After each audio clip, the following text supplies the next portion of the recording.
be right. Oh, but what if they're real after all? No, that can't be. But what if there's a chance? Greetings, miss. Is there something that's bothering you? Oh, no, it's nothing. I'm Della Roche, the representative of the Fontaine Fishing Association. How can I help you? Oh, so you're adventurers. Oh, finally, someone has heard my prayers. Paimon could tell you were really bothered by something. Don't worry, you've got 2 super experienced adventurers right here. We'll take care of anything and everything for you as long as you pay us a little bit of mora. Oh, you are exactly the helpers I need. See, the problem is that the fish around a fishing spot at Araneus have just all up and vanished recently.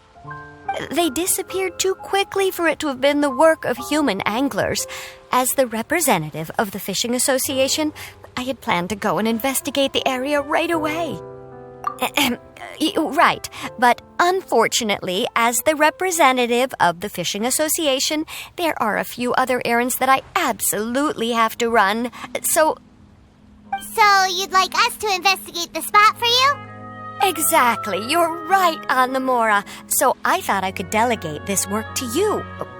Are you two some kind of prophets, knowing exactly what I was going to say like that? Or maybe like the oracles you read about in fairy tales? Yeah, we're just really experienced in this kind of thing, that's all. Well, I'm glad to hear it. I'll get a good night's sleep knowing the two of you are on the case. But don't we just need to investigate the missing fish? It really doesn't sound too difficult. No, you mustn't let your guard down. As the representative of the Fishing Association, I have good reason to believe that the fish have gone missing due to an encounter with the water imps. Yes, you're both Outlanders, right? Our local fairy tales often speak of a terrifying underwater creature called Thelxie. The story our parents would tell us was always the same. If we went to the water alone, then we'd be snatched away and eaten by a water imp called Thelxie. A child-eating water imp? Did they tell you what it looked like? My father would always describe it as a beautiful, multicolored snake woman, while my mother said it had a handsome face. It's really strange, though, because you'd also hear other people describe it as just a chubby penguin with a deceptive appearance. Even though the tales vary regarding its appearance, everyone agrees that it's really dangerous. It lives in an underwater cave surrounded by pallid bones and uses its sensitive nose to track down lonely children who've lost their way. And once it finds a child, it uses its alluring singing voice to lure them into the water before swallowing them all. Pretty terrifying, isn't it? Sounds kinda scary. But isn't that pretty normal for a fairy tale? After all, those kinds of stories are usually made up to help keep children away from danger. But what if the fairy tale was inspired by a real-life tale, just like how a water vein always has a source? Well, I wouldn't call it evidence per se, but I've heard some rumors lately. They say that someone recently saw a child walk into the water as if he was possessed by something. Doesn't that sound just like he was responding to the call of a water imp? So you mean someone really got eaten by a water imp? It's all hearsay, so it's hard to confirm. But still, they all say this happened on Araneus. That's no laughing matter if you ask me. Both the Opera House and the Fountain of Lucine were built there, and the sources of many water veins can be traced to the island as well. Combine that with the mysterious mist, the huge tree with expansive underground roots, and the rumor that the fish-eps on the island can understand human language. Is it really so shocking that an island so shrouded in mystery could harbor a terrifying water imp as well? Why does Paimon feel like you're pulling our leg? You're just piling on the rumors now. Oh, marvelous. Then I'll just mark the stretch of water on your map. Don't forget that no matter what, safety always comes first.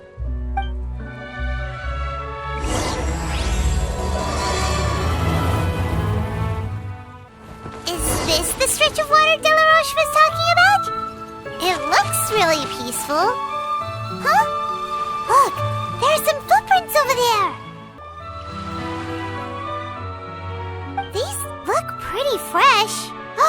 Did the water imp get someone again? Let's look around and see if we can find anything else.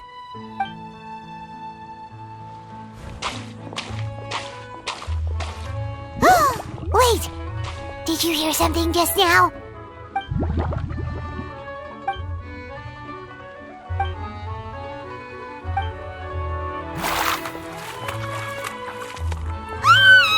What is that? Don't come any closer! Paimon? Traveler? I'm sorry. I forgot I was still wearing this.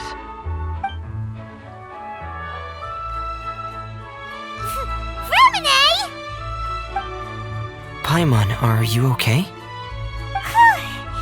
Paimon nearly mistook you for a water imp. Thank goodness it was just you wearing your helmet. Huh? A water imp? Thelxie, you say?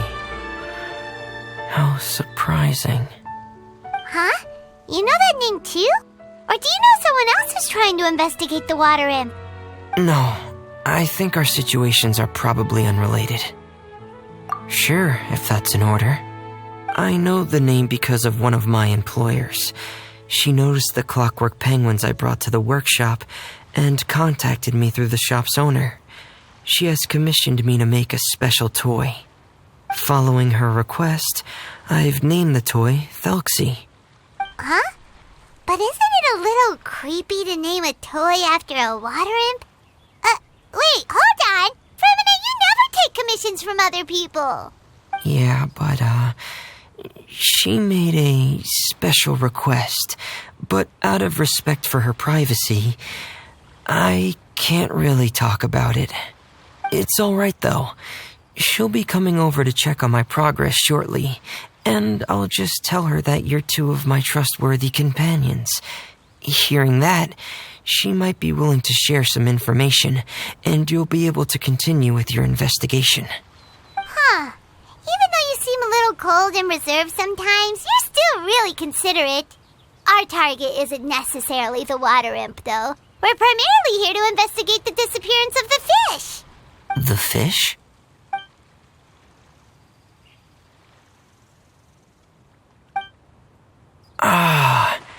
I think I may have connected the dots.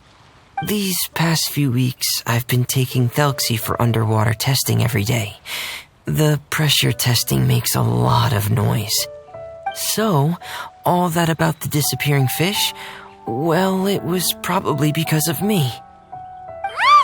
So that's all it was? That actually makes a lot of sense. Wait, so could that mean the child we heard about who walked into the water was also...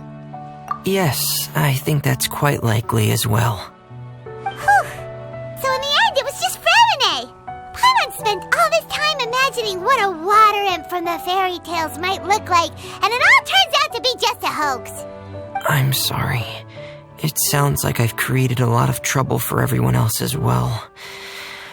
I'll try to finish this commission as soon as possible.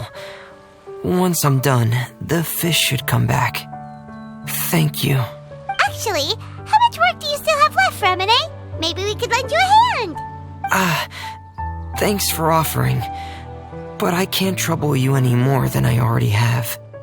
Hey, it's no trouble at all. Didn't you just call us your trustworthy companions? Companions are all about helping each other, you know? But don't you need to report back to your commissioner?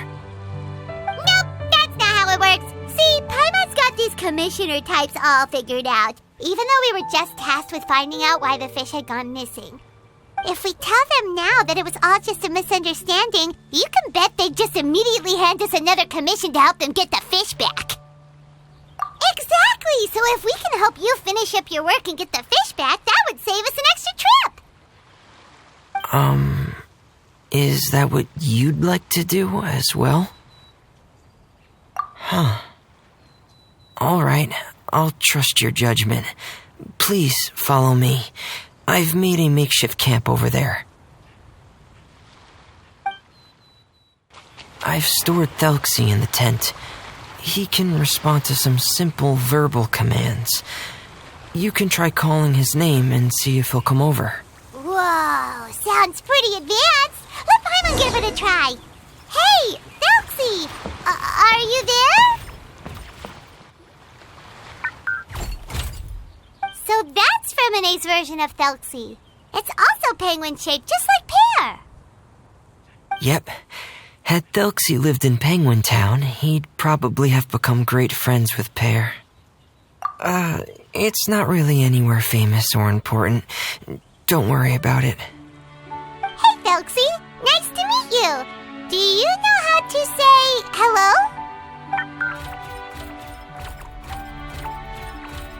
I wanted to install a language output module, but due to time constraints, I had to give up on the idea. As it stands, Thelxie can only output messages that were pre-written into its motherboard. I haven't given him the ability to convert those messages into discernible words, so he can't really talk to us just yet. No need to get so technical. So basically, you want us to help you complete and install this language module, right? No, there's no need. That wasn't one of my employer's requests. It was just something I wanted to try. I have 2 other things I'd like your help with. The first is to do some integration testing on Thelxie's motherboard, to make sure he will be able to function properly in most situations. That doesn't sound too hard. And what's the other thing? The other shouldn't take too long either. You'll need to find Thelxie some colorful shells and coral, so I can craft a weapon for him. A weapon? Will Thelxie have to fight? Mm-hmm. Thelxie will need to be able to charge forward with a weapon in hand, like that brave prince of legend. It's a part of my employer's request. What an imaginative employer! Naming Thelxie after a water imp, but wanting him to look like a prince? Well, regardless of his role or species, Thelxie's purpose is the same. Just like Pear, he has come to this world to serve as somebody's companion. Whoa, Thelxie just said something again! Could he understand what we were just talking about? He can react to certain key words, but unfortunately, due to the lack of a translation module, he still can't quite communicate with us. That's a pity. But anyway, the most important thing right now is for us to get to work. Maybe let's start by doing some testing on the motherboard. That sounds like something we can do here in the camp. Sounds good. The motherboard is on my workbench, so please follow me.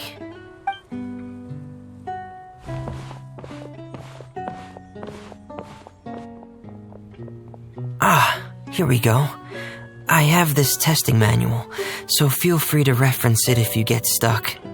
Want to give it a try? It's okay if you don't succeed immediately. I've got a lot of backup boards just in case. Okay, knowing you, I'm sure you'll be able to figure it out.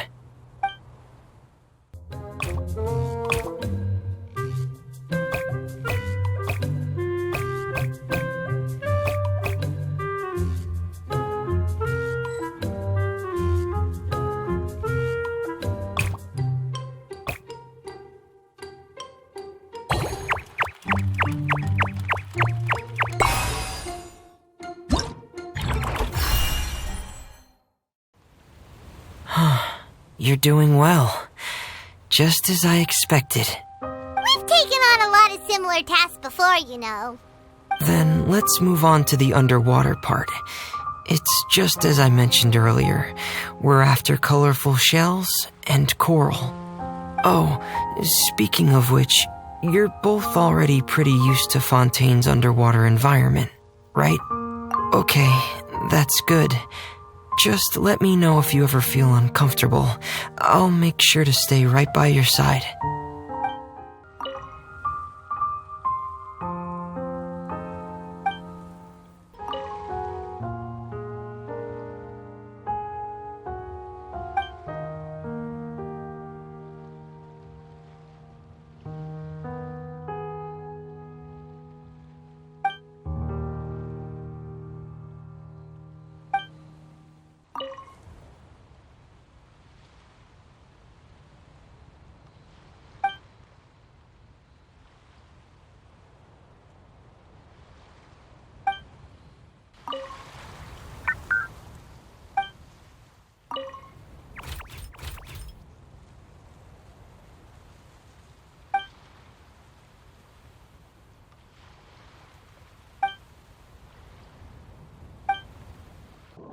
should be right over there.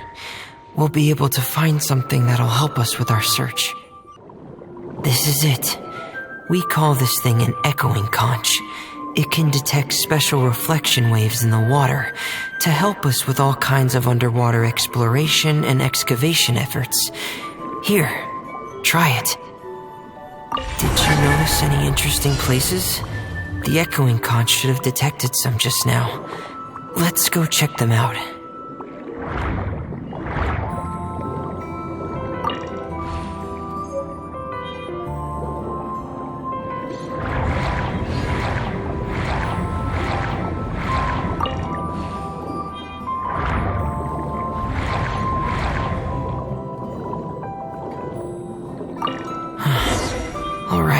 These should be enough. Let's head back to camp. Thank you for staying out here with me all this time.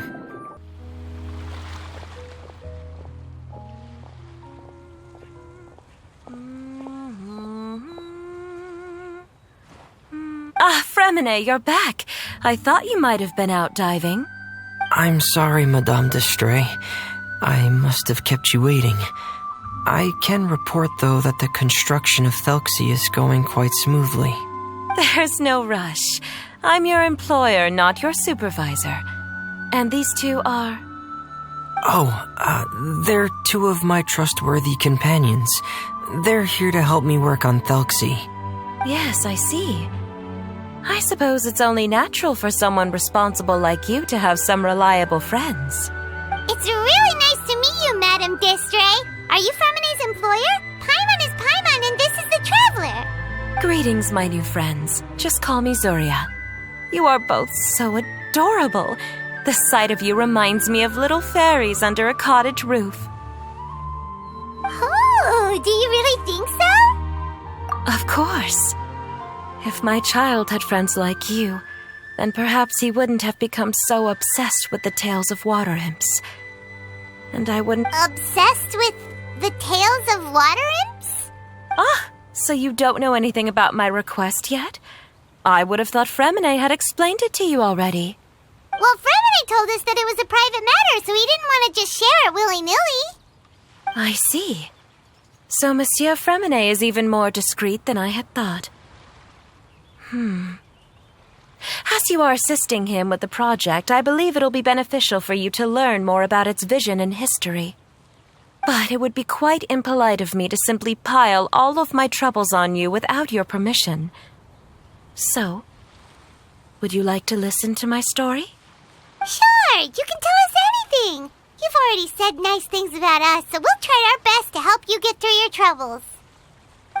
What a lovely little fairy. Then let me think of a way to put my situation into words. I'm sure you're already familiar with the tale of the water imps, right? Simply put, parents came up with a story, painting water imps as scary abductors in an effort to convince their children to stay away from the water. Infatuated? With a water imp? What a brave soul. Yes. He told me that he thought the water imp might have just been misunderstood. In his mind, instead of singing to abduct children, the water imp actually sang out of a longing for companionship. As a result, he often goes near the water in secret. So he wanted to become friends with the water imp so it wouldn't be lonely any longer? What a unique way of thinking. Thank you, little Paimon. He indeed has always stood out from the crowd.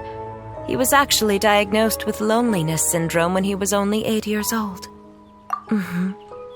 It's a type of mental disorder. Those affected by it often feel extremely lonely and lose interest in many mundane activities. The syndrome is probably what made him so determined to become friends with the water imp. Oh no. Is it a very serious disorder? If you were to become afflicted with the disorder, Paimon, you would only be able to say less than a fraction of the words you're saying to the Traveler now. No! Paimon won't accept that! We would have to find a doctor to help cure Paimon. Paimon has a 2,000-word quota for daily conversations with the Traveler, and she won't settle for a single word less! The family doctor has already begun to treat my son, but since the disorder is rare, there aren't many good regimens for treatment. He's also developed some new symptoms lately, such as uncontrollable delusions. Huh? Uncontrollable what now? Uncontrollable delusions.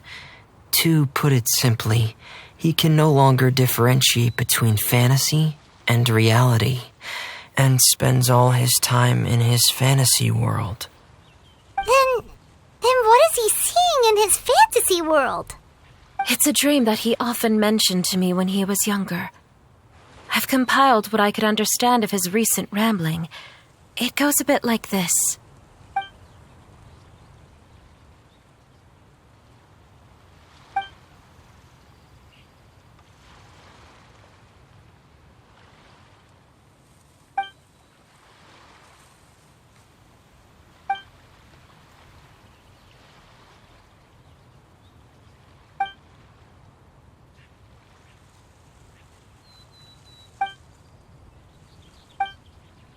Amazing! Your son came up with all of this? He really crafted a lovely fairy tale world for Thelxie. It's like a beautiful dream. But perhaps no beautiful dream can ever last long. You see, the story ended with a twist.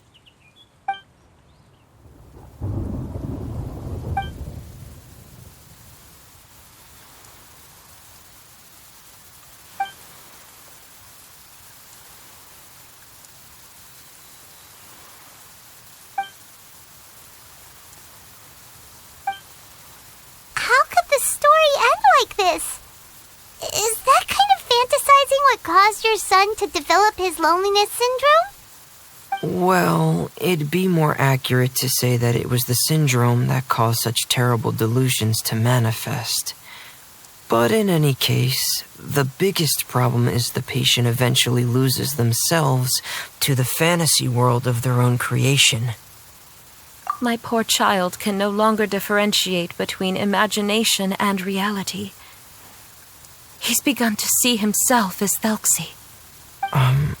Perhaps in his mind, the loneliness he felt became the same as that of a prince who lost everything he ever loved, or What? So that's what you meant by uncontrollable delusions. Then we have to help him snap out of it. Alas, most of the time he acts as if he can no longer sense or interact with the real world at all. I've had several discussions with the doctor, and we think it is best to try to guide his fantasy. He once wanted to make a picture book of his imaginary world, but since the disorder progressed too quickly, he never quite got past the first page of the book. If we could use this book as a breakthrough for his condition... Here, you can take a look. So Zuria's son also saw Thelxie as a penguin. Oh, he looks so sad. What we should do now is help him complete this picture book. However, we'll lead the story to a different ending. One where the water imp prince is eventually able to restore his kingdom with the help of his friends. We'll need to chase away his loneliness and sorrow and let him perceive a world full of hope again. That's what I mean by guiding his fantasy. But if we just need to finish the picture book, why does Femine need to make a Thelxie as well? Because we need to treat the book story seriously, as if it's a history of things that have really happened. We'll need to go on a journey like Thelxie and help him regain his crown and country. But my child can no longer go on a journey of his own. This is why I commissioned Femine here to craft a Thelxie, and then I'll paint the journey with this Thelxie into the picture book. Ah, like a stand-in for your son! Paimon's starting to get it now. Oh, you really put a lot of thought into this, Zuria. Paimon still has one question, though. Where will we be able to find a water imp kingdom? There are some ruins on the seabed of the Salacia Plains. I've already asked Femine to research them for me. We'll be able to use one of the ruins as the kingdom. Oh, so we'll just need to act out a performance of, a brave journey through the kingdom of water imps. As long as we chase away the monsters in the ruins, it'll count as chasing away the monsters in the water imp kingdom, right? Sadly, no. We won't just be putting on a performance.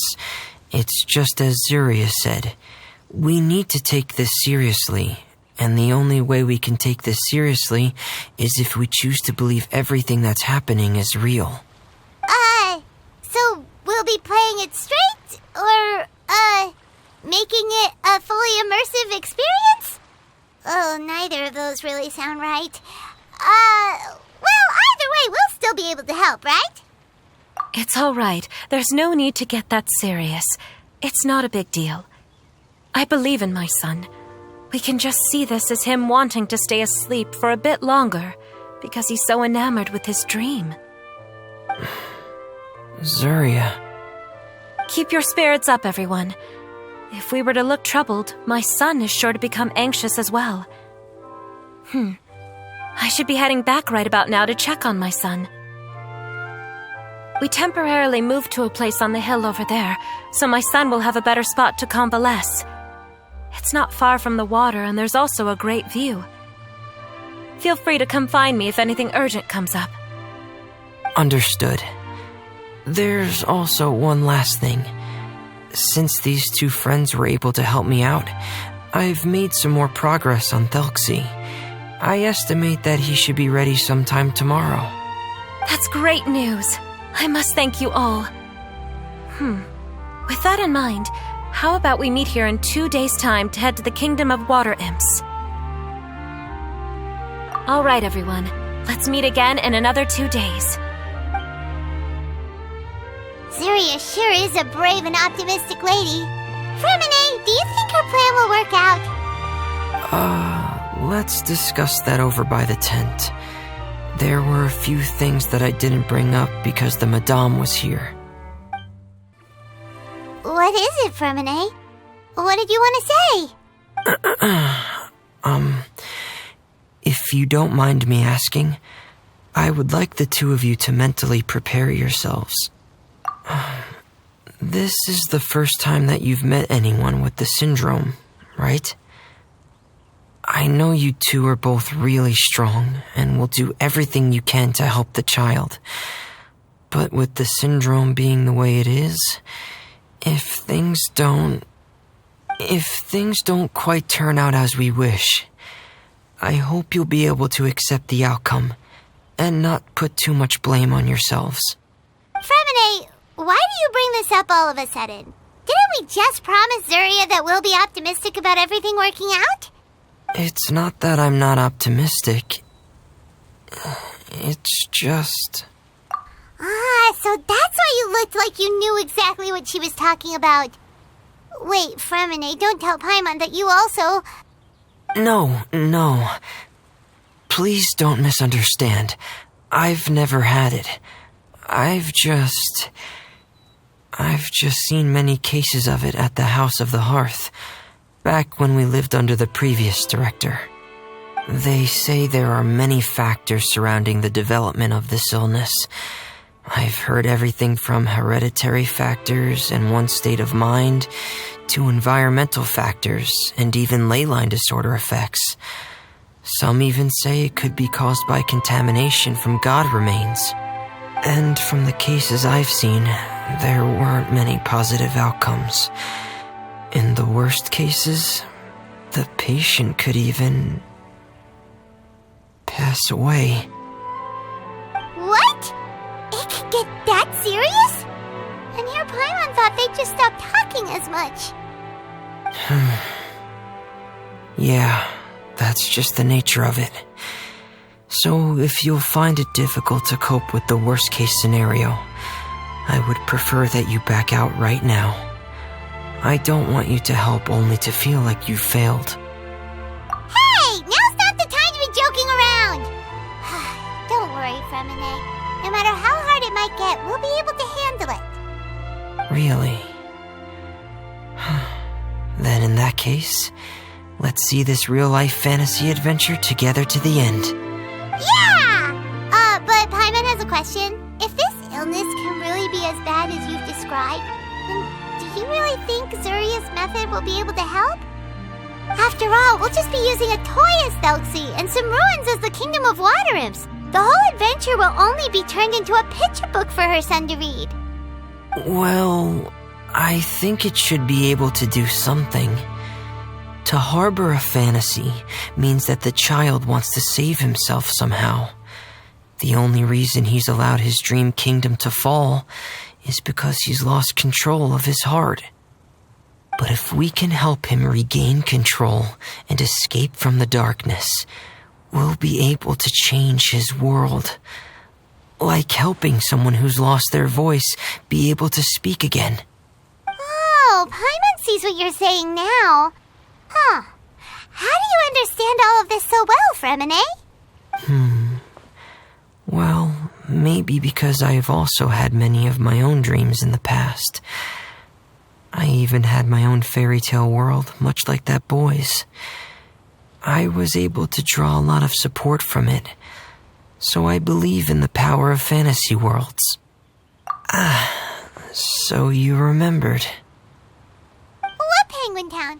Why doesn't Paimon remember? Is that also a fairy tale world? Don't leave Paimon in the dark!